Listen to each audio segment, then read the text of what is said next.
ආයුබෝවන් තෙරුවන් සරණයි. හුඟ දෙනෙකුට තියෙන ප්‍රශ්නයක් නැවත නැවතත් මම සාකච්ඡා කරන්න කියලා කල්පනා කරා. මේ හුඟ දෙනෙකුට තියෙන ප්‍රශ්නයක් තමයි මේ සිහිවරම් පිළිබඳව තියෙන ප්‍රශ්නේ. ඉතින් මේ සිහිවරම් ගැන මම සෑහෙන කාලයක් තිස්සේ වීඩියෝ පළ කළා. මම තමයි පළවෙනි වතාවට සිහිවරම කියලා මාතෘකාව යටතේ වීඩියෝ පළ කළේ YouTube එක නාලිකාව හරහා. ඉතින් අන්න ඒක නිසා නිතරම සිහිවරම් ප්‍රශ්න පිළිබඳව මගෙන් හුඟ දෙනෙක් විමසනවා. ඉතින් ඒ අයට දැනගන්නත් එක්ක අපි තව ටිකක් සිහිවරම පැහැදිලිව කතා කරමු. අ, හොඳයි. අපි සිහිවරම් පිළිබඳව කතා කරනකොට බොහෝ වෙලාවට වරමක් කියන්නේ මොකක්ද කියලා අවබෝධ කරගන්න ඕන. ඇඟ ගැහිලා හෙල්ලිච්ච පළියටම වරමක් කියන තැනට යන්නේ නැතුව වරම් ස්වභාවය නිවැරදිව හඳුනා ගන්න තමුන්ට කරදරයක් නැතුව අසරණකමක් තමුන් අසරණ කරන්නේ නැතුව එනවා නම් ඒ වරම පැහැදිලි වරම් මාලාවක්. බොහෝ අයට ඉතින් එහෙම වරම් මාලාවල් එනවා අඩුයි. එන්නේ විනදෝෂෙකුත් එක්ක. විනදෝෂෙකුත් එක්ක එන වරම් මාලාවල ප්‍රශ්න තියෙනවා. ඉතින් අපි කිව්වට ඒ සමහර කර්ම විපාකත් එක්ක තමයි එන්නේ. මේ විනදෝසත් එක්කෙන වරම් මාලාවල් නිසා සමහරට විනේ ඉන්න කෙනා කතා කරන්නෙත් නැති වෙනකොට ඉතින් සමහර අය කියනවා සිහිවරමක් තියෙන්නේ කියලා. එතකොට සිහිවරම කියන්නේ මොකක්ද කියලා අපි ටිකක් ලෙහලා තෝරගන්න උත්සාහ කරමු. ඇත්තටම සිහිවරමේ ස්වභාවය තමයි තමුන්ගේ හිතට යම්කිසි කාරණා දෙනවා. ඒ කියන්නේ සමහර මුල් අවදියේ නින්දෙදී ඊගාවට ඊළඟට අපිට කෙනෙක් දැක්කහම හිතට කියනවා. ඊළඟට තමයි සමහර වෙලාවට කෙනෙක් කතා කරනකොට අපි හිතමු ෆෝන්ෙන් කතා කරනවා කියලා. කතා කළත් ඒ සමහර වෙලාවට එයාගේ ස්වභාවය ගැන හිතට දැනෙනවා.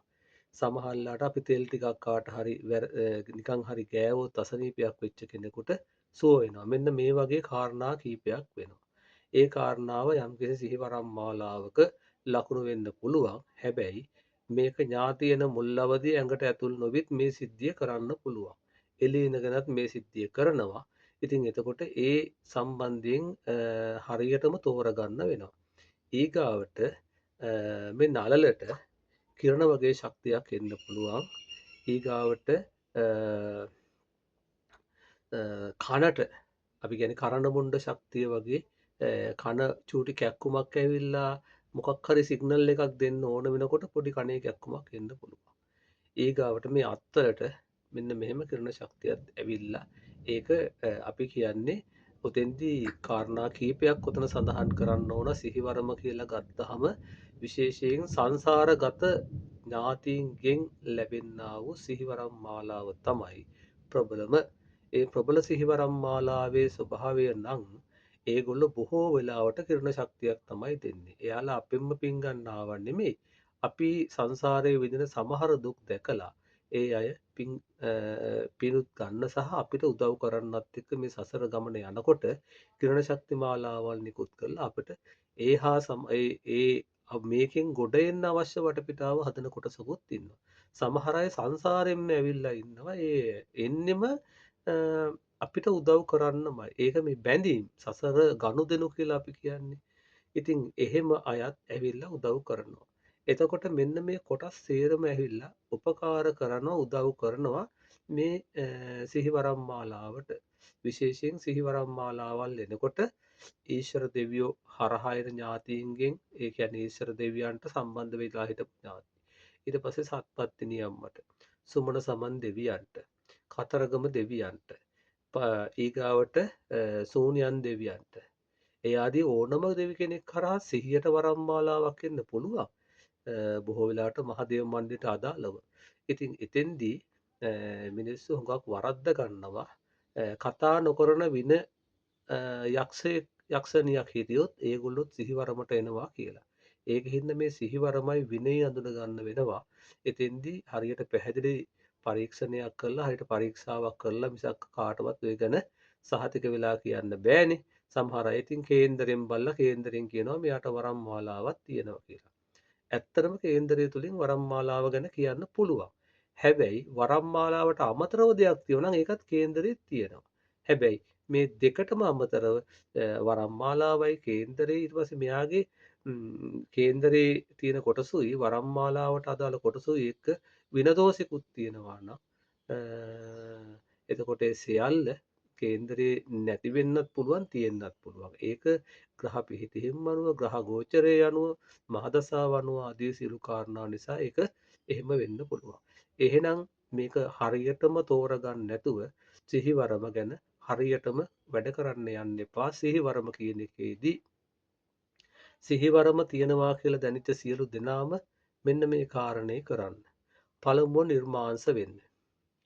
ඊළඟට තමුන් කඩන්න නැතුව පංචශීලයේ රකින්න. ඊගාවට ජයශ්‍රී මහ බෝධිය රුවන්වැලිසෑයේ කොහොම හරි සිල් සමාදන් වෙන්න මාස 6ක් අවුරුද්දක්වත් වරින් වර. කියන්නේ මාසෙකට වතාවක් කොහොම හරි නොකඩවා සිල් සමාදන් වෙන්න උත්සාහ කරන අවම මාස 3ක්. අන්න එහෙම කරනකොට ශක්තිය තමුන්ට සම්බන්ධ වෙලා ඒ වරම් මාලාවක් තියෙනවා නම් ඒ වරම් මාලාව ටිකක් පැහැදිලි වෙනවා. එතකොට හැබැයි දෝෂයක් තිබ්බොත් දෝෂෙත් ඉස්මතු වෙලා මේ ඉන්න බැරි හින්දා එයාලට අපහසු වෙන්න පුළුවන්. හැබැයි සිල් සමාදන් වෙලා බණ භාවනා කරලා ඒ කටයුතු ටික හරියට කරනවා නම් මොන දෝෂෙ තිබ්බත් ඒ දෝෂ ඉවත් කරගන්න වටපිටාව හැදෙනවා. සමහර දෝෂ ඉවත් වෙනවා. සමහර දෝෂ ඇදුරුතුමියක් හරහා ඉවත් කරගන්න වෙනවා. මේ කාරණාවලදී අන්නේ කාරණා ටික මුලින් කරගෙන ගියොත් කාටවත් වරදින්නේ නැහැ. එහෙනම් සිහිවරම් මාලාව ගැන හොයපු අයට මම හිතනවා යම්කිසි අදත් අලුත් කාරණා ටිකක් එකතු වෙන්න ඇති. එහෙනම් ඒ හැමතෙම උතුම් තුනුරුවන්ගේ අනන්ත වූ ආශිර්වාද ගුණ බලයෙන් හැමතෙම සිතක් සාන්තියක් උදා වේවා කියලා ආශිර්වාද කරනවා. තෙරුවන් සරණයි දීර්ඝායුෂ ලැබේවා.